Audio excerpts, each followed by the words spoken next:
Vou pedir para você, para nós lermos juntos, 1 João 5, do verso 5 até o verso 12. Quem é que vence o mundo? Somente aquele que crê que Jesus é o Filho de Deus. Este é aquele que veio por meio de água e sangue, Jesus Cristo. Não somente por água, mas por água e sangue. E o Espírito é quem dá testemunho, porque o Espírito é a verdade. Há três que dão testemunho: o Espírito, a água e o sangue. E os três são unânimes. Nós aceitamos o testemunho dos homens, mas o testemunho de Deus tem maior valor, pois é o testemunho de Deus que ele dá acerca de seu Filho. Quem crê no Filho de Deus tem em si mesmo esse testemunho. Quem não crê em Deus o faz mentiroso, porque não crê no testemunho que Deus dá acerca do seu Filho. E este é o testemunho: Deus nos deu a vida eterna, e esta vida está em seu Filho. Quem tem a vida, quem tem o Filho, tem a vida. Quem não tem o Filho de Deus, não tem a vida. Amém. Vamos orar mais uma vez, pedir ao Senhor que abençoe as nossas vidas. Pai Santo, te damos graças pela palavra do Senhor.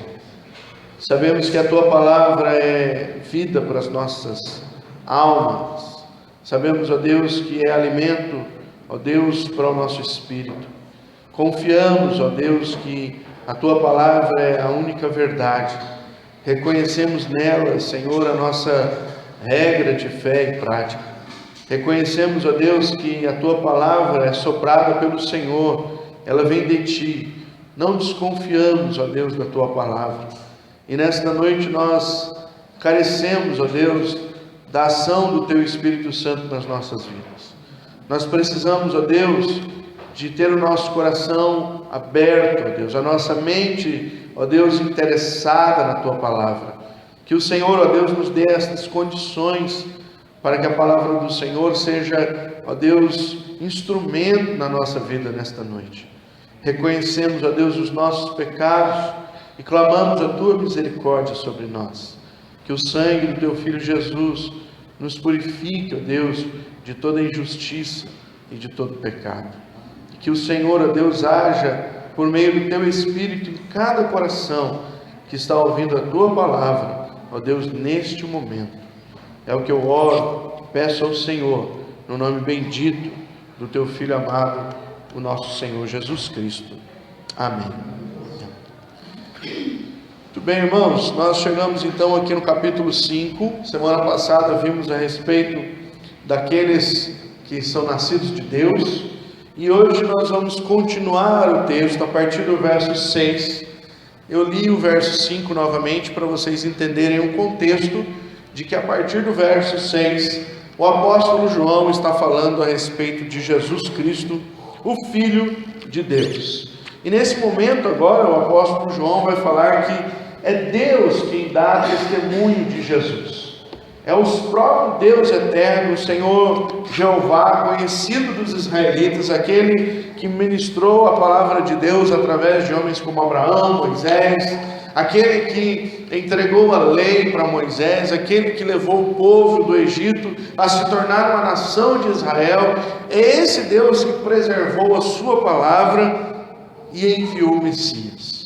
E eles precisavam saber disso, crer nisso, porque quem não crer no Messias está condenado.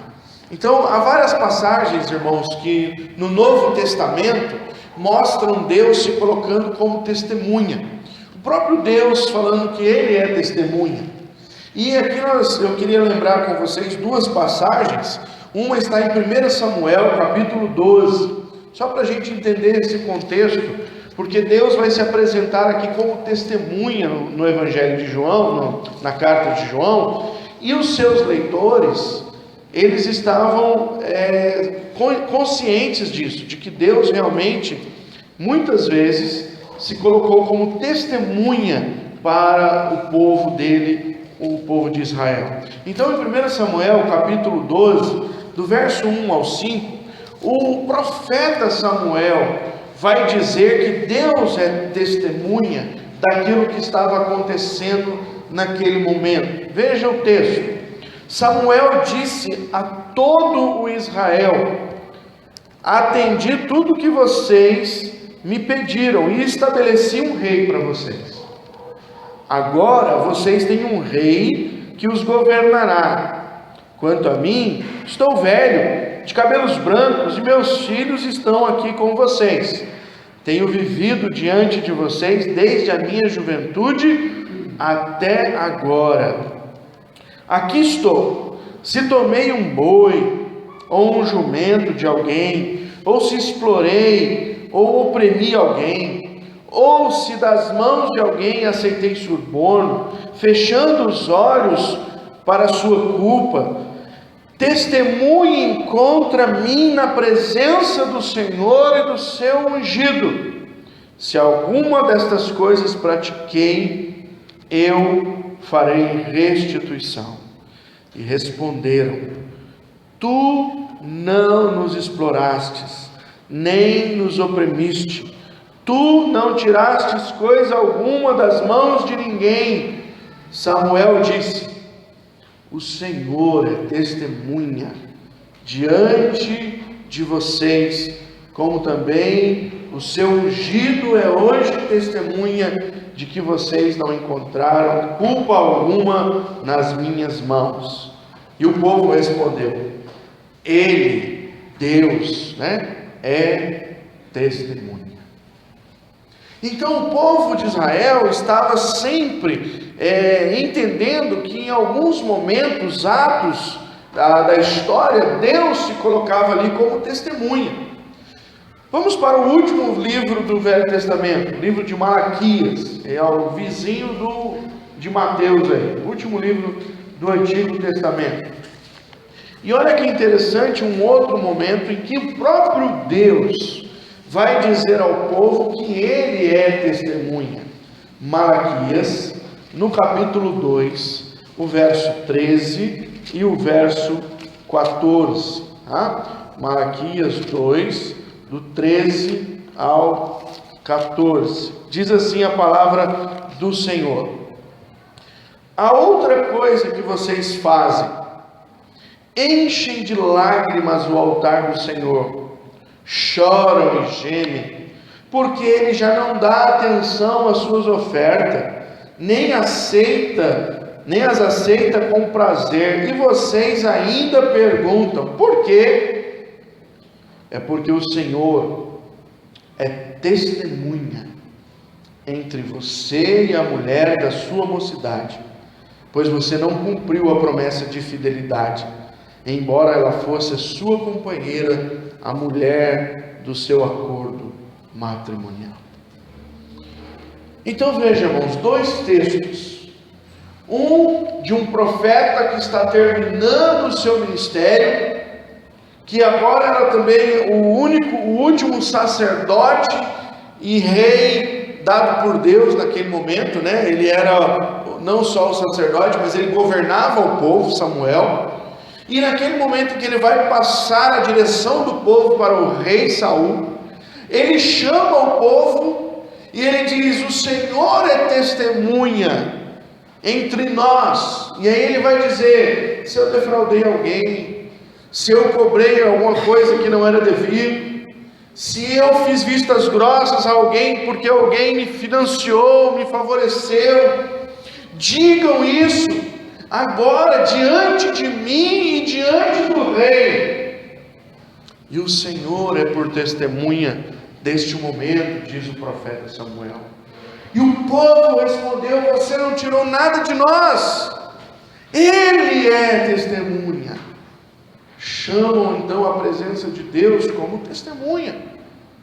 Em Malaquias, o povo está ali choroso diante de Deus, dizendo: ora, por que Deus não aceita as nossas ofertas?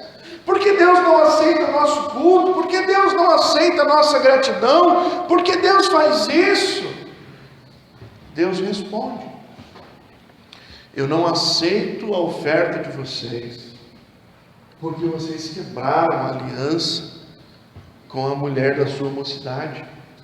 O povo, naquela época de Malaquias, estava vivendo novamente um período onde o divórcio, o repúdio à mulher, o segundo, o terceiro e o quinto casamento era uma coisa natural. E Deus diz: eu não aceito isso, eu não aceito um culto, uma oferta de pessoas que são hipócritas, porque querem me adorar com os seus bens, mas não me adoram com a sua vida.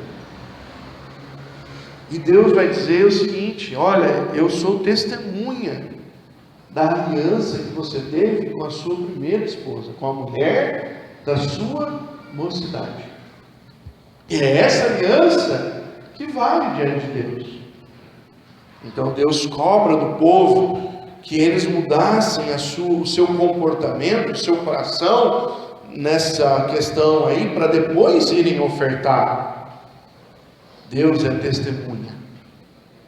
Agora, João diz que embora ele, como discípulo, e os demais discípulos sejam testemunhas de Cristo, e é isso que nós somos chamados, para sermos testemunhas do Senhor, embora a igreja e os discípulos testemunhem do Senhor, ele vai dizer que o próprio Deus, Pai, é a maior testemunha de que Jesus é o Cristo, ou seja, Jesus é o Messias que fora enviado àquele povo para salvá-los. Esse testemunho de Cristo se dá por meio da revelação do Messias, ou seja, ele encarnou. Dá-se por meio do ministério do Messias, ou seja, ele andou entre o seu povo e manifestou as obras de Deus. Esse testemunho também se dá por meio da voz do próprio Deus em duas ocasiões, nós vamos ver ali na frente, e claro, por meio de Deus Pai. E ele tem um objetivo.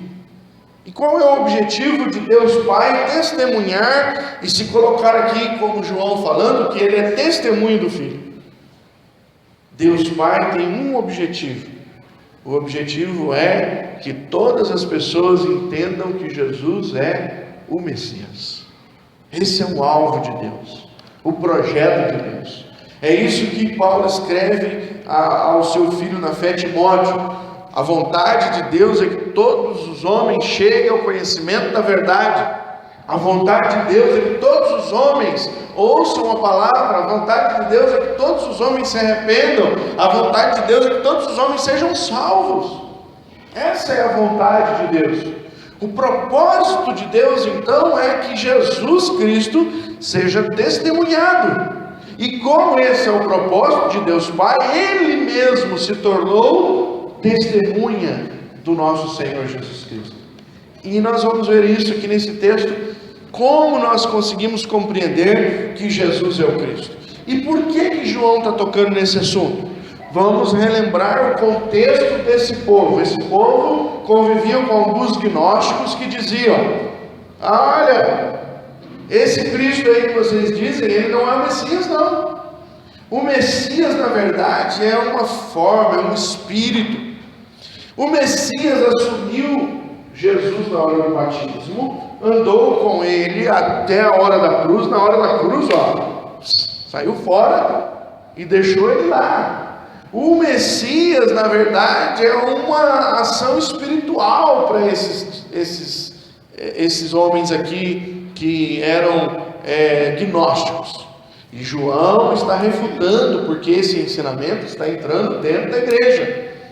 Então João está dizendo para o seu povo não acreditar nesse tipo de doutrina, não acreditar nesse tipo de ensinamento. E como refutar? Ele diz: o próprio Deus testemunhou que Jesus de Nazaré é o Messias. Por isso, ele tem autoridade de usar o sobrenome Cristo. Jesus é o Cristo. Como nós vamos ver isso nesse texto? Primeiramente, irmãos, do versículo 6 a 8, nós vamos ver que o Espírito, o sangue e a água juntos testemunham a respeito de Cristo. Olha o versículo 6. Este quem? Jesus, é aquele que veio por meio de água e sangue, Jesus Cristo, não somente por água, mas por água e sangue, ponto. E o Espírito é quem dá testemunho, porque o Espírito é a verdade. Quando você lê esse texto, eu tenho certeza que você olha água e sangue, você não entendeu nada, né, no primeiro momento. O que João quer dizer? Que Jesus encarnado é testemunhado pela água e pelo sangue. Jesus, irmãos, encarnou, e a sua encarnação visava testemunhar que Ele era o Messias de Deus, Ele é o Cristo. Vocês lembram quando Jesus nasceu? O que os anjos disseram aos pastores? Vão a Belém da Judéia, porque hoje nasceu o Cristo. A ordem era essa.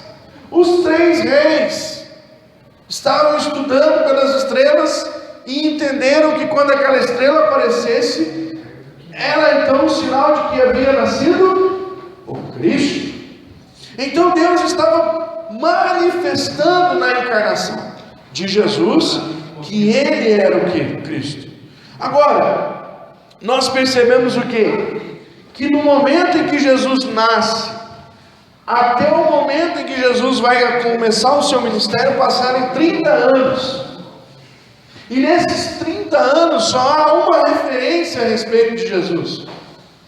Quando ele, com 12 anos de idade, vai na primeira vez fazer a peregrinação da cidade dos seus pais de Nazaré até Jerusalém para adorar Deus no templo. E lá na viagem ele se perde dos seus pais e ele fica lá naquele templo e ele vai conversar ali no templo com aqueles homens da lei. E os homens da lei dizem: olha, quem é esse menino que com 12 anos tem tanta sabedoria? Esse é o único texto que nós temos para identificar a vida de Jesus, desde aquela noite da estribaria, no Natal, até o momento em que ele vai ser batizado por João Batista. Nesses períodos de 30 anos, por que não há nada sobre Jesus? Porque não era ainda a hora de Jesus se manifestar como o Cristo. O Cristo, irmãos, que significa Messias, o enviado de Deus, só é conhecido aos seus 30 anos de idade. Por quê? Já expliquei isso aqui para vocês em outros momentos. Até o homem na antiguidade completar 30 anos, ele não era dono do que? Sua própria palavra. Ele não era dono da sua própria palavra. Vocês lembram quando Jesus cura um surdo, cego, um cego que está lá no templo, lá, nas redondezas? E aí o pessoal vai questionar se ele era cego mesmo. Aí vai conversar com o cego. Você era cego mesmo? Eu era cego. Todo mundo sabia que você era cego? Eu era cego, todo mundo sabia que eu era cego. Eu pedi esmola ali, veio um homem, lavou meu olho com a lâmpada, mandou eu lavar lá, e eu lavei e quem é esse homem? Disseram que foi Jesus. Eles não confiaram muito na palavra do cego, foram até a casa dos pais perguntar para o pai e para a mãe do cego: escuta, esse menino era cego? Ele era cego. Mas tem certeza que ele era cego? Aí os pais: por que vocês estão perguntando para mim? Pergunta para ele. Ele tem mais de 30 anos. Por que os pais disseram isso? Nós não vamos mais dar conta da vida dele, do que ele diz, do que ele não diz. Ele tem 30 anos. Então, quando Jesus Cristo completa os seus 30 anos, ele vai até o seu primo João Batista, e ali ele começa o seu ministério. E ele começa o seu ministério como? Sendo o quê? Qual é a testemunha aqui então que nós identificamos? A água. 3 são as testemunhas. O que testemunho é a água por causa do seu batismo. É no momento do batismo do nosso Senhor Jesus Cristo que ali nós percebemos o início do seu ministério. A palavra de Deus diz que após ser batizado por João, ele vai para onde? Para o deserto para ser tentado pelo diabo, ficou lá durante 40 dias, sem comer e beber. Depois desse período voltou e ele dizia o quê? Passava Jesus pelos povoados ensinando: arrependei-vos e crede no Evangelho. Jesus inicia o seu ministério como Messias. Até os 30 anos, irmão, Jesus estava esperando. Jesus estava aprendendo a profissão de carpinteiro com seu pai. Nós sabemos disso porque algumas vezes esse Jesus não é um carpinteiro, filho de José, que trabalhava aqui no meio de nós, que vivia aqui? Então, algumas referências bíblicas, nós percebemos o que? Jesus é aquele que estava ali, meio que sustentando sua casa com a profissão do seu pai, aprendido pelo seu pai. Jesus está cuidando da sua mãe e dos seus irmãos como o filho mais velho. Pelo contexto das Escrituras, José morreu. Não sabemos quantos anos Jesus tinha, mas José desaparece das Escrituras. E até os seus 30 anos, nós não vamos falar a respeito do Cristo. Mas na hora do seu batismo, começa o testemunho de Deus aos homens. Jesus, o Messias, está entre vocês. Segunda coisa que nós vemos nesse texto que é testemunha, é o sangue. Dá para perceber o que é o sangue já ou não? O que é o sangue? A sua crucificação. E olha que interessante, porque no momento em que Jesus Cristo está sendo batizado por João Batista, João Batista já faz referência à morte de Jesus. Como? Eis aí o Cordeiro de Deus que tira o pecado. A manifestação primeira do Messias já vem acompanhada da revelação de quem ele era. Ele era o Cordeiro de Deus, e como Cordeiro de Deus, ele ia fazer o quê? Morrer pelo seu povo. Então nós achamos duas testemunhas. As duas testemunhas que João diz é que Jesus se manifestou e ele é o Messias, e temos duas testemunhas que comprovam isso: a água e o sangue. A água porque ao ser batizado iniciou seu ministério como Messias, e o sangue porque revelado por Deus como Cordeiro de Deus, ele por meio do seu sangue tira o pecado do mundo. Se confessarmos os nossos pecados, ele é fiel e justo para nos perdoar os pecados e nos purificar de toda injustiça. Como que é essa purificação de Jesus? Por meio do seu sangue. Então, João está dizendo: olha, não creiam que esse Messias é um espírito, porque ele encarnou, ele viveu, ele teve aí um batismo. As pessoas foram presentes no batismo dele, testemunharam que João o batizou. Olha, creio também porque ele morreu. Não era um Jesus humano que morreu, ele era o Jesus Messias, porque era necessário que ele morresse em favor dos nossos pecados, e com o seu sangue comprasse povos de todas as línguas, raças, tribos e nações. É o Messias que está na cruz, e por isso João diz: a água e o sangue testemunham. E o terceiro, ele diz: e o Espírito fala, e o Espírito dá testemunha. E ele diz: porque o Espírito é a verdade. Chegamos ao terceiro testemunha de Cristo nesse texto. O terceiro testemunha é o Espírito Santo, e o próprio Senhor Jesus disse que o Espírito Santo seria sua testemunha. Abra comigo João capítulo 14. Lembra que eu falei que a carta de João vai ter muitas referências ao seu evangelho? Então olha que interessante, em João capítulo 14, versículos 15, 16, 17, 18 e depois o 26, tá? João 14 diz assim, ó: se vocês me amam, obedecerão os meus mandamentos, e eu pedirei ao Pai, e Ele lhes dará outro conselheiro, para estar com vocês para sempre, o Espírito da verdade, Quem é testemunha lá em 1 João capítulo 5? O Espírito, que é a verdade. Qual é a referência aqui que Jesus fala do Espírito? O Espírito da verdade. O mundo não pode recebê-lo, porque não o vê nem o conhece. Mas vocês o conhecem, pois ele vive com vocês e estará em vocês. Não os deixarei órfãos, voltarei para vocês. Até aí. Agora, olha o versículo 26. Mas o conselheiro, que conselheiro? O Espírito Santo, que o Pai enviará em meu nome, lhes ensinará todas as coisas e lhes fará lembrar tudo o que eu lhes disse. Jesus identifica, o Espírito Santo iria testemunhar a respeito dele, iria fazer com que aqueles homens lembrassem o que ele ensinou. O Espírito Santo é uma palavra conselheiro no grego, é paráclito. O paráclito que virá é aquele que tem a mesma essência que eu tenho. O Espírito Santo também é identificado pelo Espírito de Deus, e outras vezes é identificado pelo Espírito de Jesus. Em alguns momentos, como esse texto diz, o Pai enviou o seu Espírito, e em outros textos diz, o Senhor Jesus enviou o seu Espírito. O que nós entendemos é que agora há uma manifestação da Trindade de Deus, por meio da relação nossa com o Espírito Santo.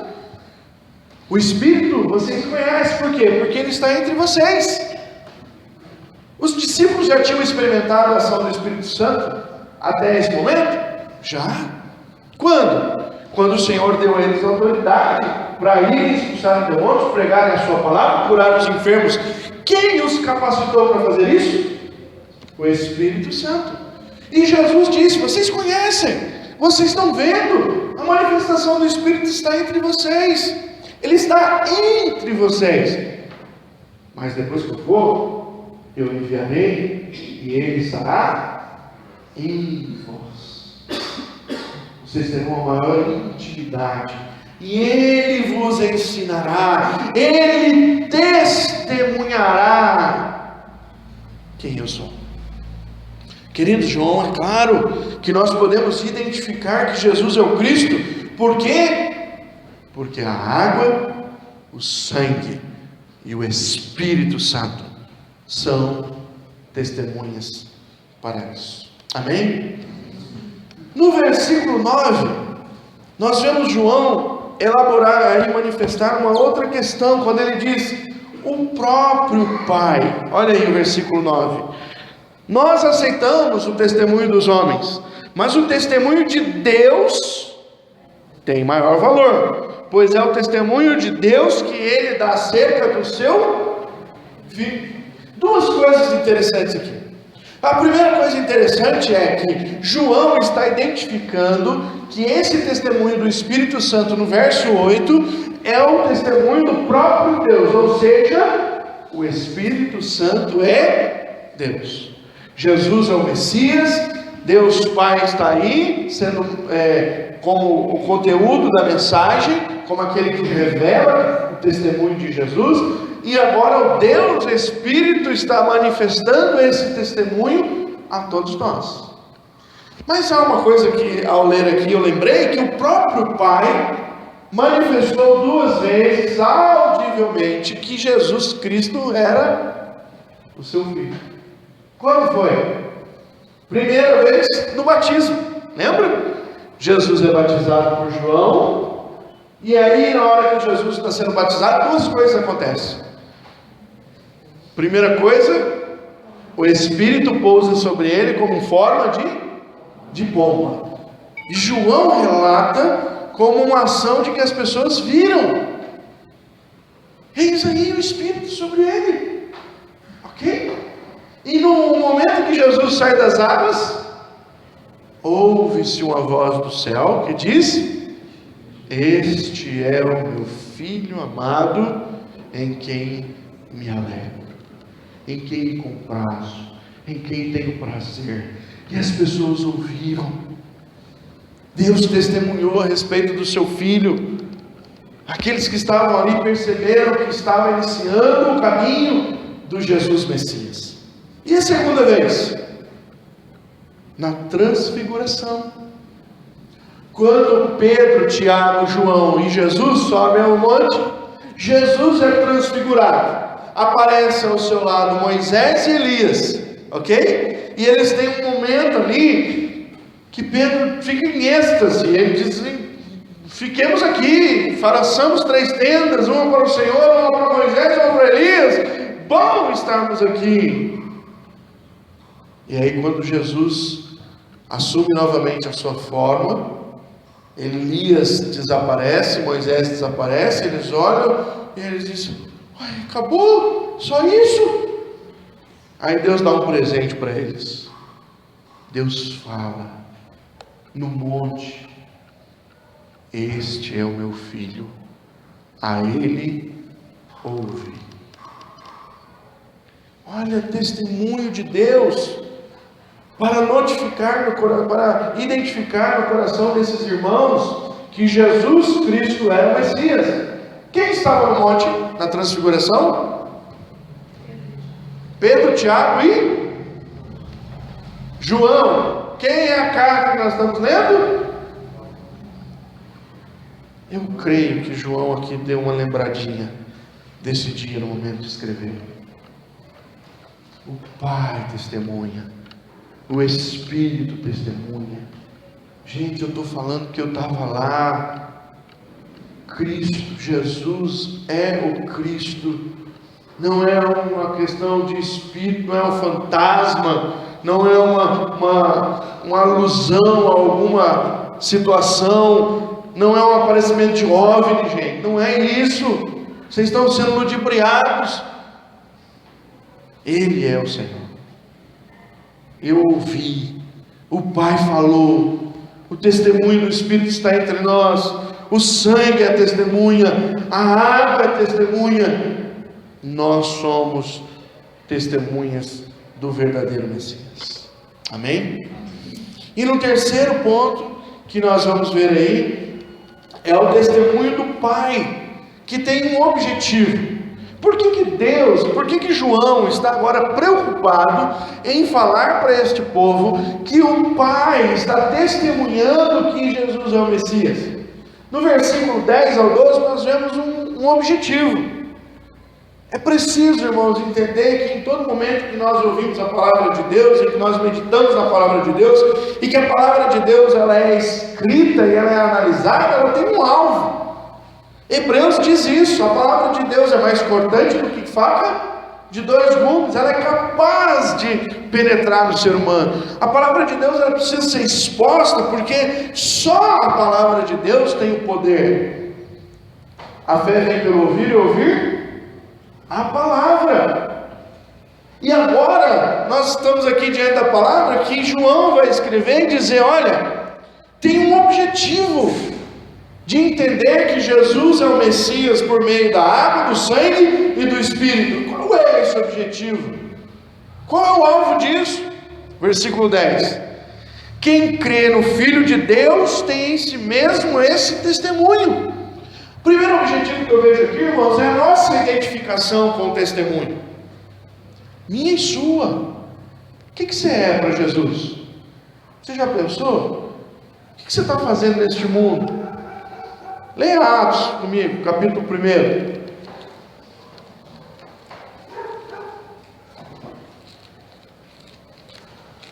Livro de Atos, capítulo 1.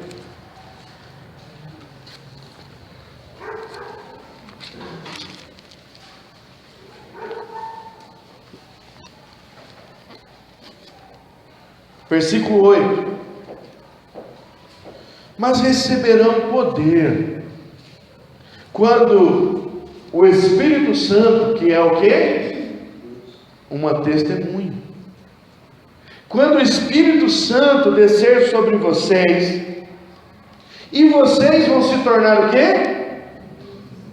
Serão minhas em Jerusalém, em toda a Judéia e Samaria e no Brasil em São Paulo, em Jacareí, no Jardim das Indústrias, em São José, em Santa Branca, em Caçapava, na Conchinchina, aonde os nossos pés alcançarem, nós temos um vínculo, queridos. O nosso vínculo é dado por Deus, por meio do seu Espírito.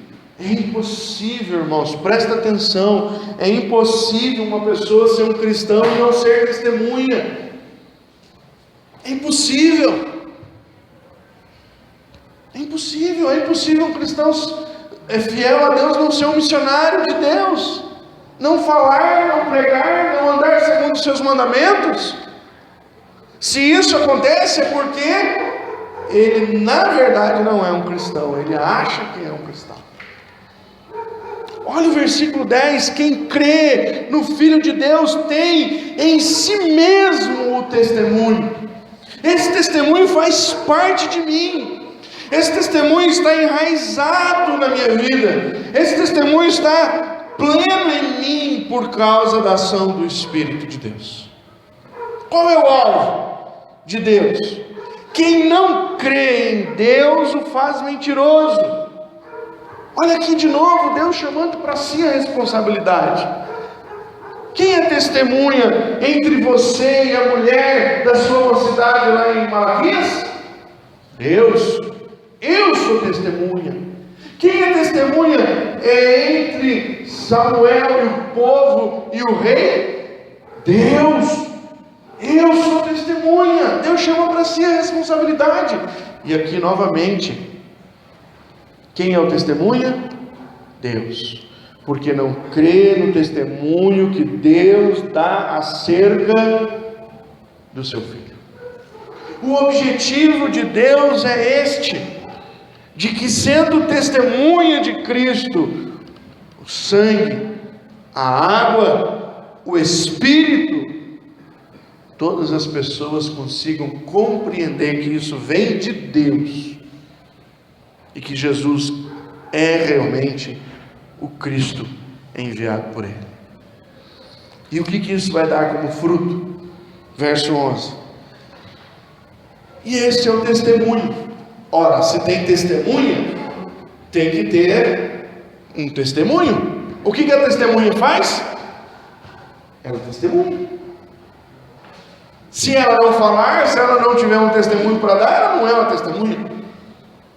Se você ver um crime, certamente a polícia vai te chamar para quê? Para tomar um cafezinho com o delegado?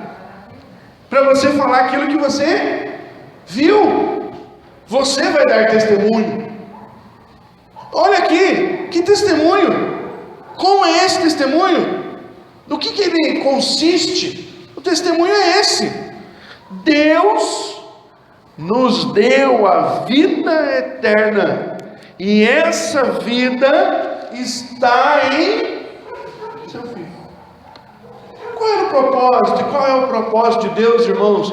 Em que as pessoas compreendam por meio do ministério de Jesus, do sangue, da água, da cruz de Cristo, da sua crucificação, do verter o seu sangue, de pagar os nossos pecados, e por meio do Espírito que convence o homem da justiça, do pecado e do juízo. Estes três testemunham o quê? Que a vida eterna está em nosso Senhor Jesus Cristo.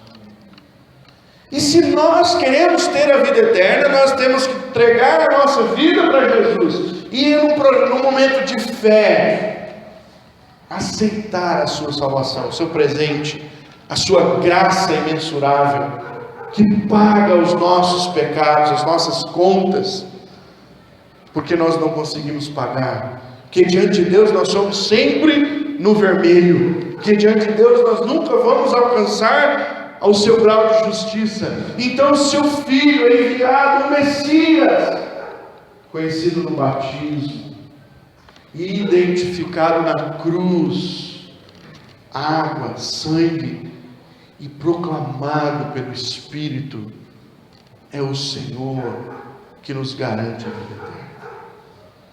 Esse é o nosso Evangelho.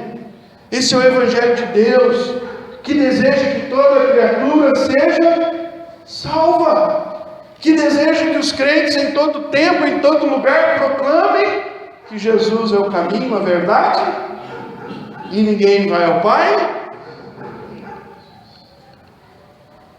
Nós somos testemunhos, queridos, vivos. Nós somos os mártires de Jesus. Nós andamos neste mundo como se a nossa vida não tivesse valor, porque nós nos entregamos para Ele. O apóstolo Paulo diz: agora os meus membros que antes serviam ao pecado, servem para a glória do Senhor. E a minha vida, que antes era morta no delito de pecado, agora Ele nos deu vida. E essa vida está no seu Filho. Verso 12: quem tem o Filho tem a vida. Quem não tem o Filho não tem a vida. O que nós precisamos identificar nas nossas vidas é se isso de fato já aconteceu conosco, se já houve um momento sincero de, na presença de Deus, nós nos derramarmos e possuirmos agora o nosso Senhor Jesus. Essa questão de posse, irmãos, não é uma coisa orgulhosa, mas é porque eu me rendi a Ele de tal maneira que Ele está em mim e eu estou nele. É isso que a Bíblia ensina. Nós somos batizados no corpo, nós somos o corpo de Cristo, nós estamos nele. E ao mesmo tempo Ele está em nós. O Espírito Santo que estava entre vós, estará em vós. Houve uma grande metamorfose espiritual. E essa metamorfose espiritual me garante a condição de ter uma aliança, uma intimidade com o Deus Filho. Eu sou dele e ele é meu. Nos pertencemos. Eu não tenho mais nada a não ser Cristo. Não é isso que diz o salmista? Que bem possuo nesse mundo, eu possuo o Senhor. Tu és a minha posse, tu és a minha herança. Não preciso de mais nada. O que vier agora é lucro, não é isso que Paulo diz? Morrer é lucro, o viver é Cristo. Simples. Porque eu pertenço a Ele e Ele pertence a mim. Quem tem o Filho tem a vida. Quem não tem o Filho não tem a vida. O testemunho do Cristo encarnado e agora o testemunho da ação do Espírito no crente visa fazer com que os ouvintes do Evangelho cheguem à salvação. Porque cremos, irmãos, e não desconfiamos de que Cristo é o único caminho para o homem chegar-se a Deus. Não há outra rota, não há um atalho, não há uma maneira diferente de fazer. O ser humano precisa ouvir do Evangelho de nosso Senhor Jesus. E nós precisamos encarar a tarefa como testemunhas do Senhor.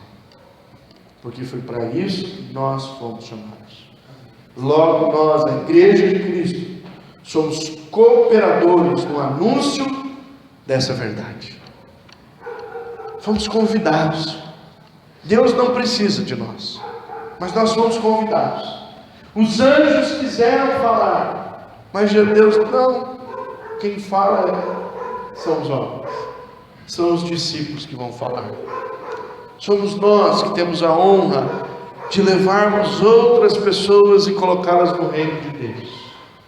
A nós foi dado o direito do que ligarmos na terra ser ligado nos céus.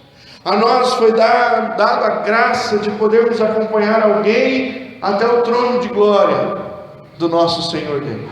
A nós foi nos dado o privilégio, irmãos, de abraçar alguém no momento que ele entrega a sua vida a Jesus. A nós, a igreja do Senhor, os testemunhas, cheios do Espírito Santo que está em nós, proclamemos na nossa Jerusalém, na nossa Judéia, na nossa Samaria, e quiçá alcancemos os confins da terra, anunciando que Ele é o Messias, e o testemunho está na água, no sangue e no Espírito. E esses três são unânimes, e o testemunho está aí identificado. Deus nos deu a vida eterna, e essa vida está em seu Filho. Quantas pessoas você conhece que não têm a vida eterna? Quantas pessoas você conhece que não conhecem essa história de salvação? Quantas pessoas você conhece que estão colocando a sua vontade de ser salvo em outros deuses, nos santos, em outras religiões? Essa pessoa precisa ouvir o testemunho dos três: da água, do sangue e do Espírito. E quem vai falar? Nós, os seus testemunhas, convidados em Atos 1:8, descerá sobre vós o Espírito Santo, sereis minhas testemunhas. Somos nós. Precisamos anunciar, porque se não falarmos, as pessoas não encontrarão a vida eterna em outro lugar. Amém? Que Deus nos ajude nessa tarefa. Oremos ao Senhor. Obrigado, Senhor, pela sua palavra, que nos inspira a proclamarmos o testemunho que Jesus é Cristo, o testemunho que Jesus é o Messias, não há outro senão Ele. Obrigado pela tua palavra que nos explica que o Senhor mesmo demarcou o testemunho do teu Filho, na água, no sangue e por meio do Espírito.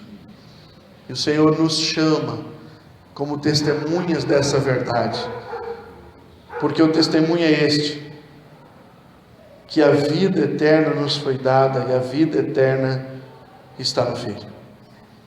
Ajuda-nos, ó Deus.